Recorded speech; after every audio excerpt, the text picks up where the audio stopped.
The room around her sparkled with rich's gold curtains, marble floors. But her heart felt like an empty shell. She was the only daughter of Chief Henry Okoro, one of the wealthiest men in the country. She had dated governors' sons and powerful businessmen. They took her out, but they always wanted something in return.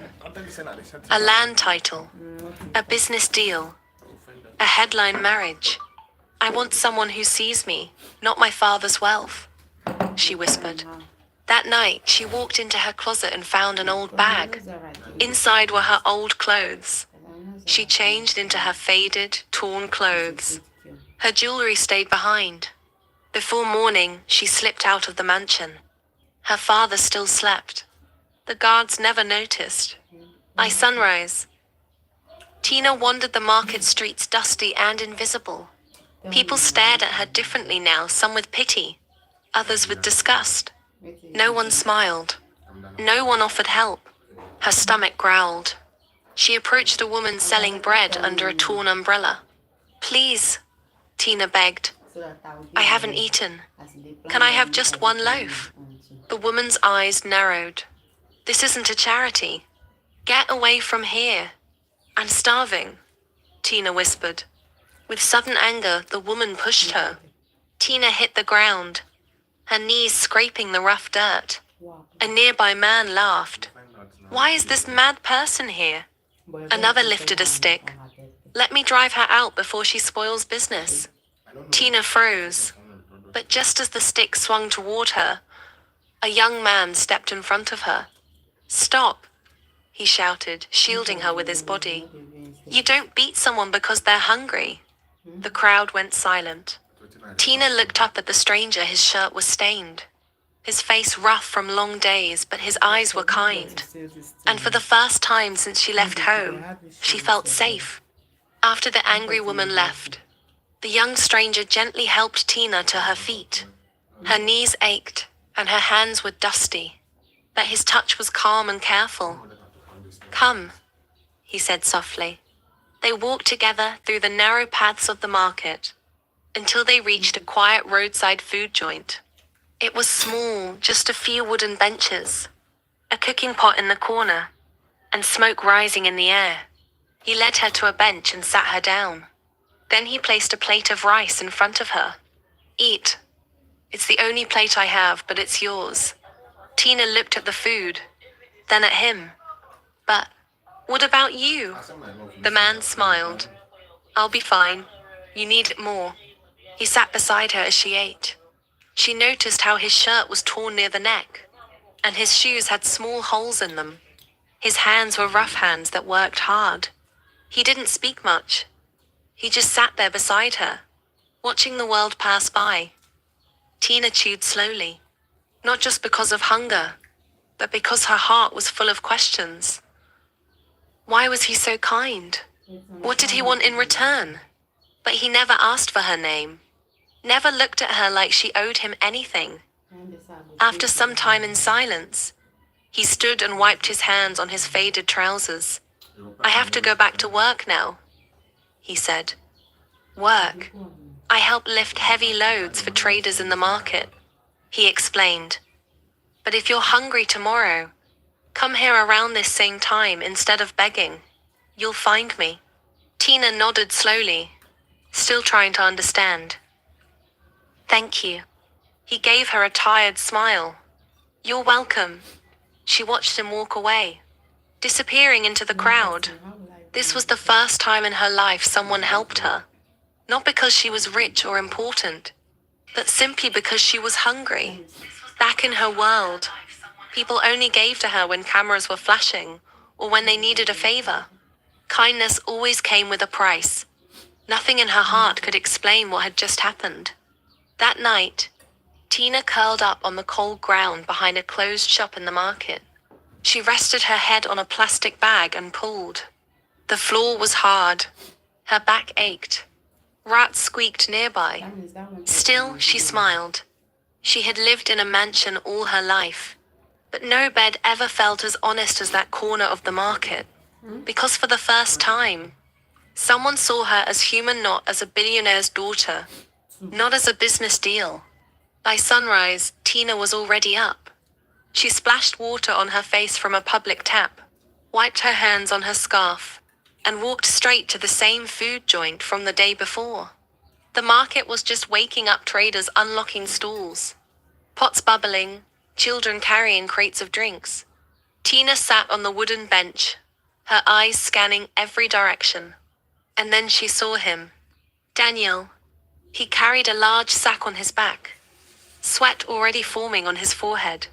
His steps were slow, but when he spotted her, he grinned wide and laughed. You came back. She smiled. I told you I would. He dropped the sack beside the bench and wiped his forehead. You haven't eaten yet, have you? She shook her head. He turned to the nearby food stall. Let's do Indomie today. Something simple but hot. He returned minutes later with a steaming plate of noodles topped with half an egg. Here you go, he said, handing it to her. But Tina didn't take it. She looked at him, eyes gentle but firm. Only if you'll share it with me. Daniel blinked. You sure? I'm sure. Yesterday you gave me everything. Today we share. She insisted gently, not taking the plate until he agreed. He smiled slowly, then sat beside her again. They passed the fork between them, eating from the same plate, one bite at a time. The Indomie was spicy, and the egg was soft, but what filled Tina most was peace. They said nothing for a while, just ate and watched the market come alive. In her old world, this moment would have felt shameful. Sharing food on the street with a man in torn clothes. But here and now, it felt like the beginning of something real. Something honest. Something priceless. After eating, Daniel leaned back and looked at her. Where do you sleep at night? Tina paused for a moment, then said softly, behind one of the shops. On the floor. In the market. Daniel frowned. That's not safe. Anything could happen to you there. He was quiet for a few seconds, then said, You can come to my place. If you want. Tina looked up quickly, surprised. Your place? It's not much, he said, scratching his head. Just a small room at the back of a container. But it has a mat, a curtain, and a roof over it. She didn't answer at first. No one had offered her something so simple with such honesty. She looked at him closely, searching for any hidden reason. But there was none, just care in his eyes. Okay, she said finally, with a small smile. I'll come. Daniel nodded. Good. After work, I'll take you. Later that day, they walked side by side. Tina looked at Daniel carefully. The sky was getting dark, and traders were packing up their stalls. She turned to him. Why are you so kind to me? Daniel chuckled and shook his head. It's nothing. Any other person would do the same. But Tina knew that was not true. She had walked through that market as a stranger. She had begged. She had been pushed, shouted at, and even chased with a stick. No one had helped her, only him. She didn't argue. She just smiled quietly and kept walking. Soon, they reached a small corner at the back of an old container. There was a small curtain used as a door. Daniel pulled it aside gently and stepped in. Just then, a little girl came running from the side of the room. Her hair was in short, neat braids, and her smile was wide. Daddy, welcome home. She shouted and hugged his legs. Tina stood still, surprised. Daniel bent down and lifted the girl into his arms. Hey, my princess. I missed you. Then the little girl turned to Tina. Are you my new mummy? Tina looked at Daniel, unsure of what to say. Daniel looked shocked too. But before he could speak, Tina smiled warmly and said, Yes, I am. The little girl clapped her hands and laughed happily. Yay, I have a mummy now. Tina followed Daniel inside. The room was small but neat. A mat was rolled to one side, and a small lantern glowed in the corner. There were clothes folded in a bag and a cup of water beside the wall. It wasn't a mansion. It wasn't fancy, but it was full of love. As Tina sat on the mat with the little girl in her lap, she felt something strange. She didn't miss her fancy house. She didn't miss her rich life. In that small room, with Daniel and his daughter, she felt something money had never bought her. Home.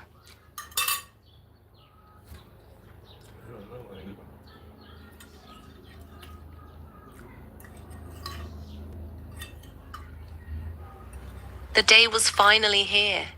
Emily and Sophia had spent the morning preparing. They bought a small cake from the nearby bakery, just big enough for 3 people. On top, they placed candles.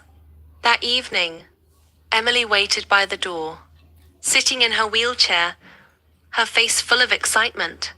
When Mr. Bennet came home, she greeted him with a bright smile. "Happy birthday, Dad," she said gently. He was surprised. "You remembered?" "We both did," Sophia added, stepping beside her with the cake in her hands. It was simple, just the 3 of them. The soft glow of candles.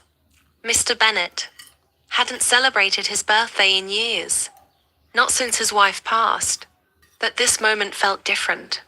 He sat down, and Emily rolled the cake toward him. "Make a wish," she said. He smiled softly, not knowing what to wish for, because he already had everything he needed in that moment. Then he blew out the candles, and they clapped gently.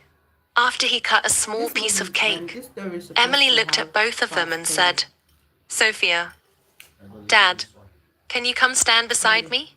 They walked over and stood on either side of her wheelchair. "Hold my hands," she whispered, confused but trusting. They each took one of her hands. Then slowly, with a deep breath and a lot of courage, Emily pushed herself up. Her legs shook, her balance wobbled, but she stood. Tears filled Sophia's eyes.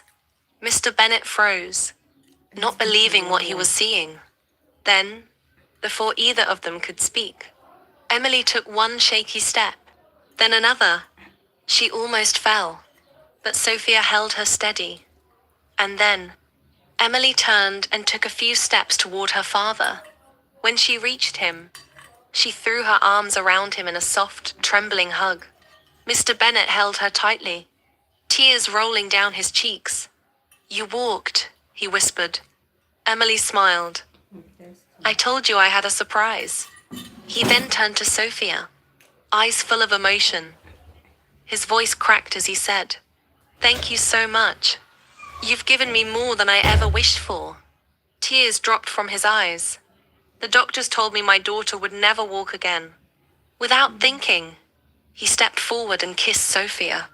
Sophia was surprised at first, but then she gently returned the kiss, comforting him as he cried. Emily watched them, smiling, her heart full. This was the start of something beautiful. Few weeks ago, one calm night, Mr. Bennet came back late from work. The house was quiet. He noticed that Emily's bedroom door was open just wide enough for him to peek inside. To his surprise, Sophia was still there. She hadn't gone home. She was sitting beside Emily, reading her a book in a calm, gentle voice. Emily was in her wheelchair, listening with a peaceful expression on her face. Mr. Bennet stood in the hallway for a moment, watching them with a quiet smile. Without interrupting, he turned and walked away. Slowly, happiness began to return to the mansion. The house, once quiet and cold, now felt alive again. Warm lights glowed in the windows. Music and singing floated down the halls. Even the air seemed lighter. Mr. Bennet noticed the change. Emily smiled more often now. Her eyes had a soft light in them again. She laughed when Sophia told her silly stories. She played her piano with joy. And most of all, she didn't look broken anymore. She looked like a girl slowly finding her strength. Mr. Bennet, too, began to change. He no longer stayed up all night with worry. He began to sleep better. His face, once always serious, now softened when he looked at Emily. He would often stand quietly at her door, just watching. He saw Emily and Sophia together so close, so full of life. Little did he know the surprise that awaited him. When no one was watching, Emily and Sophia practiced. Every day, behind closed doors. Sophia gently helped Emily try to stand. It wasn't easy.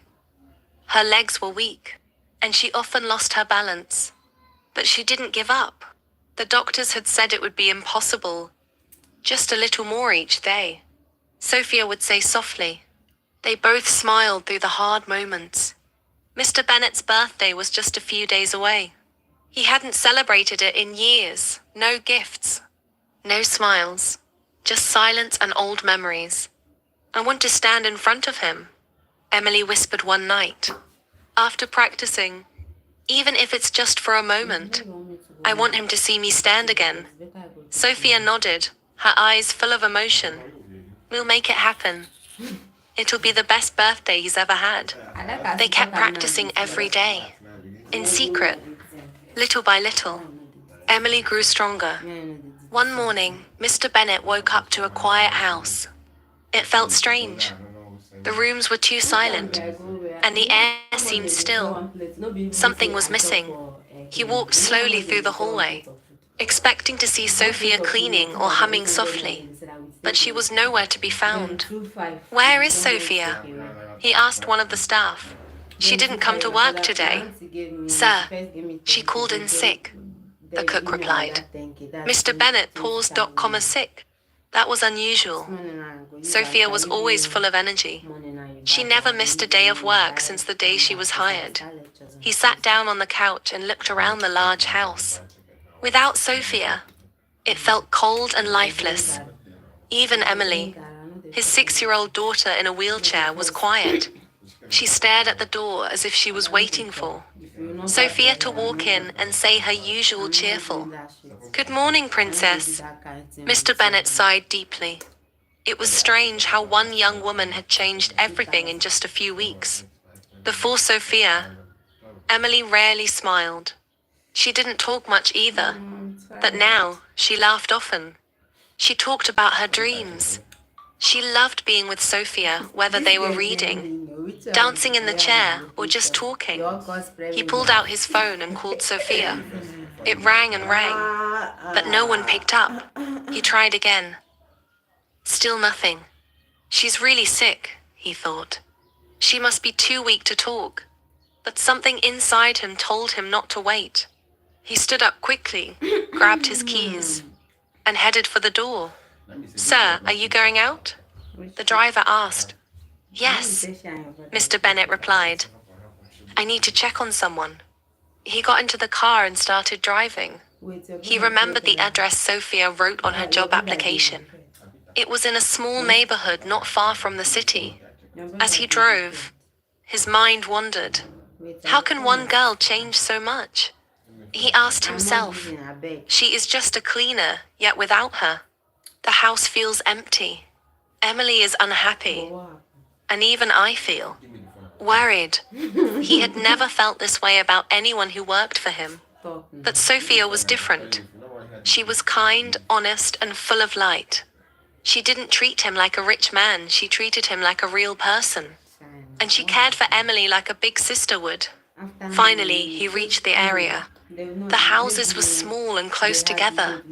Children played in the dusty streets. He stopped in front of a tiny blue house.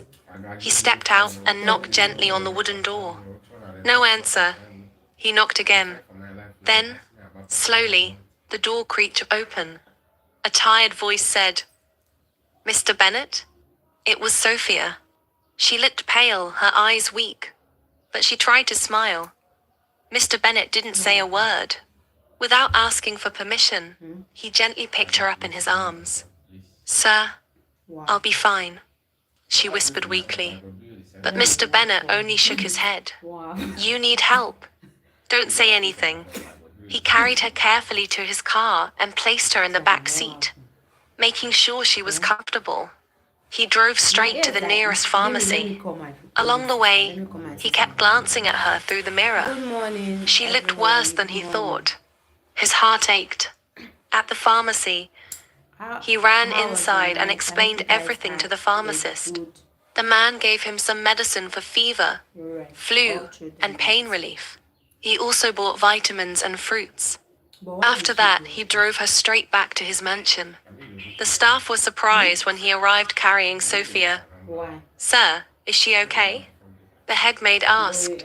"I want every staff member to take a vacation for 1 week."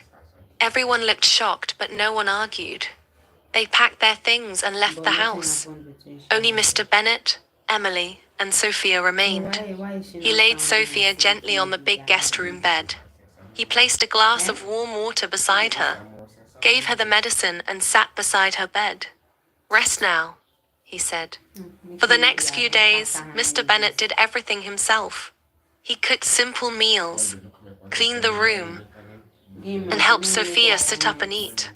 Emily stayed by Sophia's side, talking to her, drawing pictures, and telling her stories. Sophia was surprised by all of it. Slowly, Sophia began to get better. Her strength returned, and her face became brighter. Every day, the three of them laughed, talked, and shared meals together.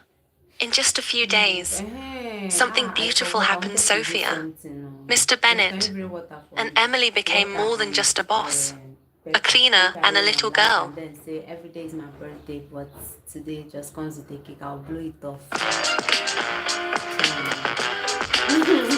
I'll blow it off then I'll drink it.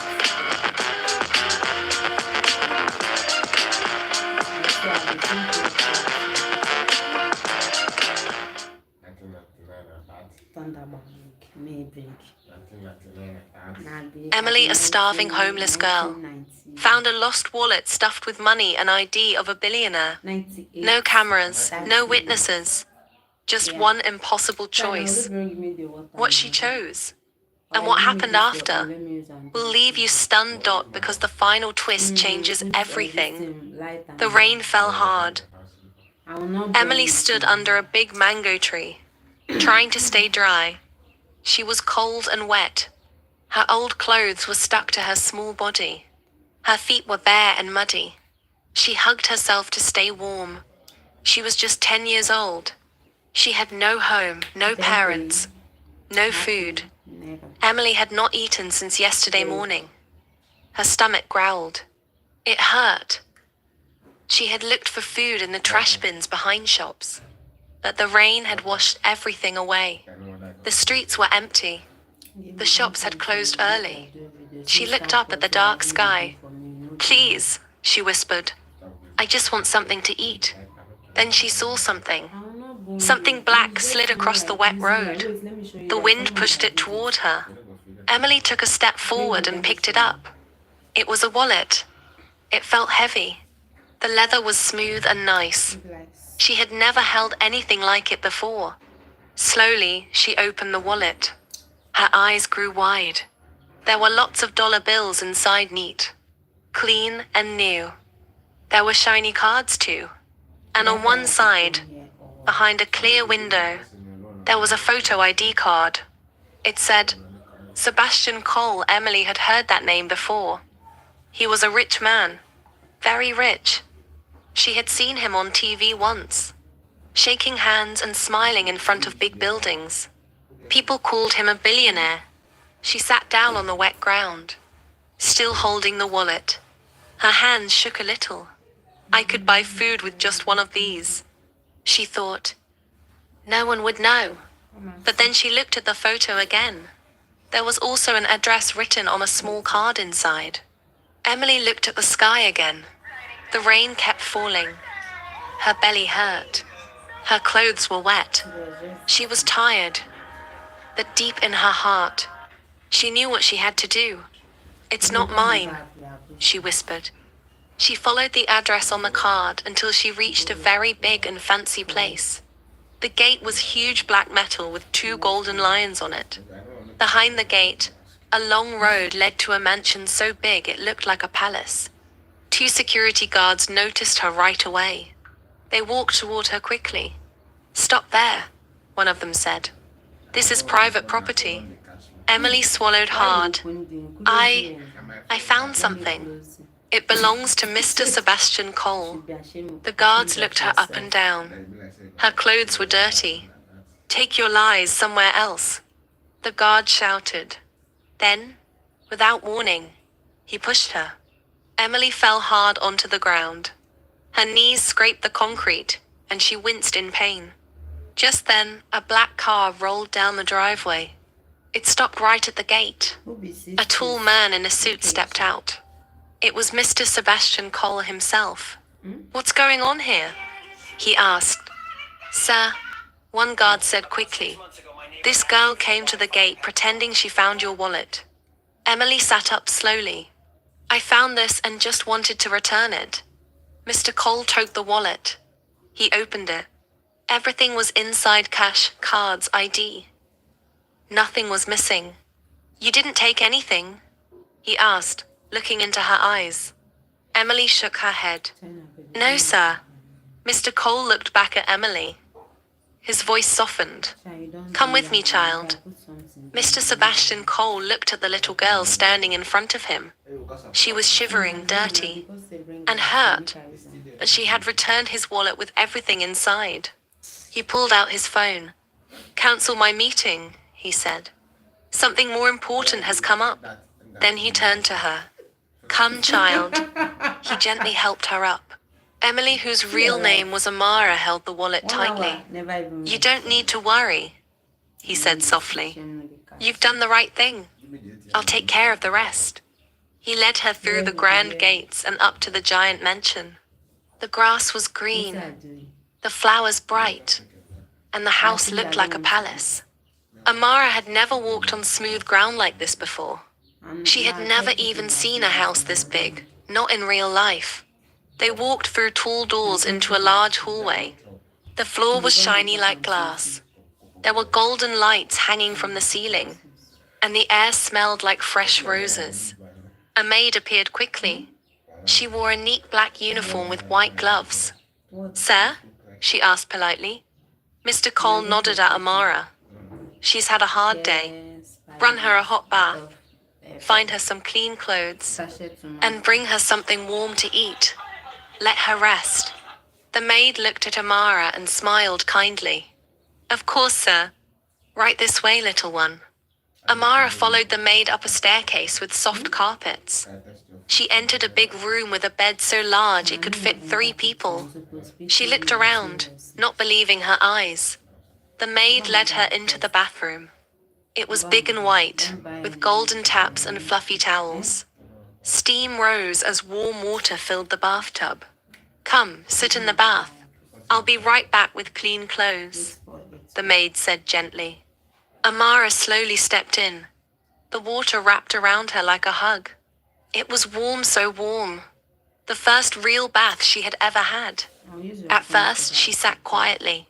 Then, without warning, tears rolled down her cheeks. The maid returned and saw her crying. "Are you okay, dear?" Amara wiped her face and nodded. "Yes.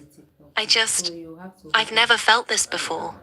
The maid placed her hand gently on Amara's shoulder. After her bath, Amara felt fresh and clean. The maid brought her soft, warm clothes, a pretty blue dress, new shoes, and a small bow for her hair. When she looked in the mirror, she hardly recognized herself. The maid smiled. "You look lovely. Now come, dinner is ready." She led Amara down to the dining room. The room was large and full of light, with a long table and silver plates. Fresh flowers sat in the middle, and everything looked too beautiful to touch. Then the food arrived. Roast chicken, mashed potatoes, soup, fresh bread, rice, fruit, and a glass of cold orange juice. Amara stared at the plates. She had never seen so much food at once. "Eat as much as you like," the maid said kindly. "This is for you." Amara sat down slowly. Her first bite was warm and full of flavor. She smiled as she ate. For the first time in a long time, her belly was full. After dinner, She was led to the wide balcony behind the mansion. The cool breeze touched her face, and stars sparkled in the sky. Mr. Sebastian Cole stood there, looking out over his quiet garden. He turned when he heard her footsteps. Feeling better? He asked. Amara nodded. Yes, sir. Thank you. He pointed to the seat beside him. Sit with me a moment. They sat together in silence for a while. Then he turned to her and asked gently, Why didn't you take the money? Amara looked down at her hands. Then she looked up at him and said, Because it was the right thing to do. Mr. Cole studied her face for a moment. She wasn't just a poor child, she was an honest one. He nodded slowly. You have something many rich people don't, a good heart. Then he asked softly, Where are your parents, Amara? She looked down again. They died in a car accident when I was 7. Since then, I've had no one. No family at all. He asked. She shook her head. I lived in shelters. Sometimes on the street. I just tried to stay alive. He looked at her with quiet respect. Well, he said at last, you're not alone anymore. Her eyes widened. You mean? He smiled warmly. Yes, you found a home. And with that one answer and one act of honesty, Amar's life changed forever. I like it. Yep, it's mine. The prices blow my mind. I feel so rich. I feel like a billionaire. I'm shopping like a billionaire. I'm shopping. A billionaire accidentally hits a young girl begging in the rain, rushing her and her baby sister to the hospital. He prepares for the worst, but what he discovers shocks him. Don't forget to like and subscribe. Rain poured down from the sky, flooding the streets and slowing down cars. In the back seat of a black SUV, Kenneth Adwell sat quietly, looking out the window. He was a rich man, owner of big buildings, hotels, and companies. But inside, he felt empty. His driver spoke. Sir, there's traffic ahead near the market. Kenneth didn't answer. His mind was far away. Outside, some children stood by the road. One of them was a little girl, about 7 years old. She was soaked by the rain. She held a baby in her arms and walked from car to car, begging for help. Then it happened. The girl suddenly ran across the road. Thud. The car hit something. Kenneth sat up. What was that? His driver's face went white. I think we hit someone. Kenneth opened the door and jumped out, not caring that the rain was pouring down on his expensive suit.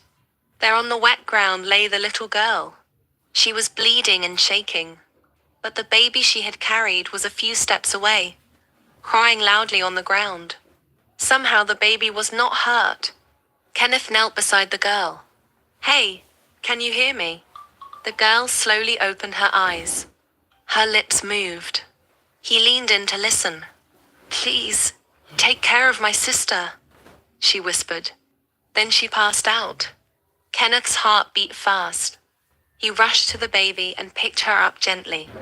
She was wrapped in a thin, wet cloth. She was cold but alive. The ambulance came quickly. The medics placed the girl on a stretcher. Kenneth climbed into the ambulance too, holding the baby close. He didn't know who they were. He didn't know why he felt this way. But he couldn't leave them.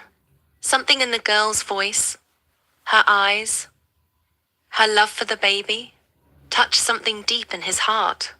This was not just an accident. It was the start of something he didn't understand yet. The hospital room was quiet. Machines beeped gently. Kenneth sat in a chair beside the bed, watching the little girl sleep. Her head was bandaged, her arm in a small cast. The baby Hope slept in a crib beside her, wrapped in warm blankets. Kenneth hadn't gone home. He couldn't. Something about this girl pulled at his heart. When she finally opened her eyes, he leaned forward. Hey, he said gently. You're awake. The girl blinked slowly. Where's Hope? She's right here. Kenneth said with a small smile. She's okay. You did a very brave thing. The girl smiled weakly, then winced. You're safe now. Can you tell me your name? He asked. Bella, she whispered. My name is Bella. Kenneth froze. That name. A wave of memories hit him hard. Years ago, he had loved a woman named Amara. They had talked about marriage, children, a future. One day she told him, if I have a daughter, I want to name her Bella. But after an argument, Amara left. He searched for her. Months later, he was told she had died in an accident while working overseas. His world had gone cold since then. Now here was this girl with her name in her eyes. Do you remember your mommy's name? He asked carefully. Amara, Bella said softly. She got sick and never came back. Kenneth's chest tightened. He looked closely at her. The shape of her face. Her eyebrows. Even her voice, it reminded him of Amara. His heart began to pound. Could this really be her child?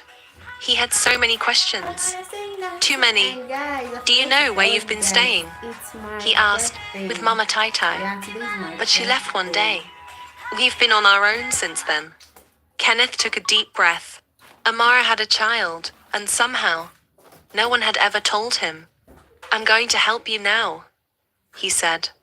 You don't have to worry anymore. Bella smiled again, then drifted back to sleep. Kenneth sat there, stunned. He had lived nearly a decade thinking he had lost everything. That sitting in this small hospital room was a piece of his past. And maybe, just maybe, his daughter. Kenneth couldn't sleep. He sat in his home office, staring at an old photo of Amara. She was smiling in it, her arms around him, full of dreams. That photo had been taken before everything fell apart, before she left without a word, before the heartbreak. Now he had found Bella and hope. He had to know the truth. The next morning, he made a call to Mr. Dorda, the man who had driven his father's car for many years. Dorda had known Amara too. If anyone knew what happened back then, it was him. Dorda picked up the phone. His voice was slow, careful.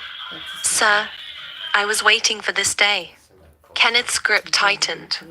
Tell me what happened. Why did Amara leave me?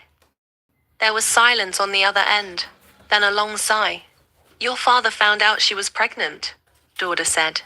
He didn't want her to ruin your future. He called her to the family estate and gave her money to leave. He told her to disappear, or she would be taken care of. Kenneth's heart dropped. He said she had two choices, Dorda continued. Terminate the pregnancy, or leave the country forever. Kenneth closed his eyes. Did she try to tell me? She wrote a letter, Dorda said quietly. Your father burned it. He made sure you never saw it. Kenneth's chest filled with rage and grief. The father he once admired had destroyed his life without him knowing. She didn't want to leave you, sir, Dorda added. But she feared for baby. She protected Bella the only way she could. Kenneth couldn't speak. His throat was tight. All these years he thought Amara had abandoned him, that she was saving their child.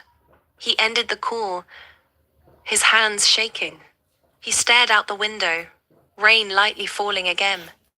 Bella had lived through hunger, fear, and pain, all because of a lie, because of silence. Now, she was here, and so was hope.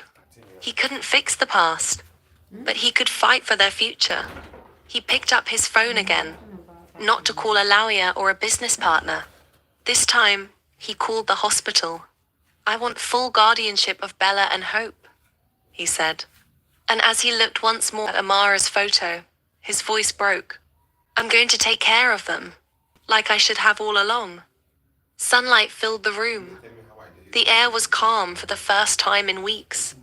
Kenneth stood in the grand hallway of his mansion, watching as Bella and baby Hope stepped into their new home. Bella's eyes widened. She looked at the high ceiling, shiny floors, and giant staircase. Is Is this really where we're going to live? She asked softly. Kenneth smiled. Yes, sweetheart.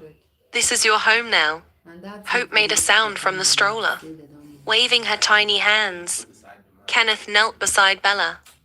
I know it's a big change, but I promise no more sleeping outside. No more hunger. Just safety. Just family. Bella looked down at her shoes, quiet. I don't have a family anymore. Kenneth touched her shoulder gently. You have me, and I'm not going anywhere. He had signed all the papers. Bella and Hope were now under his care. Alauya handled the legal work, but the real bond had already been formed in a rainstorm, on a broken street, between strangers who were never strangers at all. Over the next few days, the mansion changed. Once quiet and cold, it now echoed with small feet, soft cries and laughter. Toys filled the living room. Crumbs appeared on the kitchen floor. Bella ran through the halls like they were made for her. At night, Kenneth sat at her bedside, reading bedtime stories, brushing back her hair, and promising she'd never be alone again. One night, Bella looked up and asked, Do you think Mommy can see us?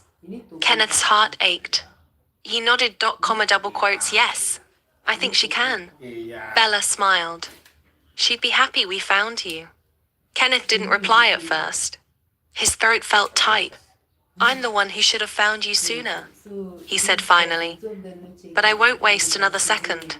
He tucked her in gently and kissed her forehead. Then he walked to Hope's crib, gently lifting her into his arms. She cooed, smiling at him. Looking at them both, he whispered, I promise to protect you. Always. Outside, the last raindrops fell. But inside, there was warmth. There was peace. Kenneth had once thought success was found in tall buildings and bank accounts.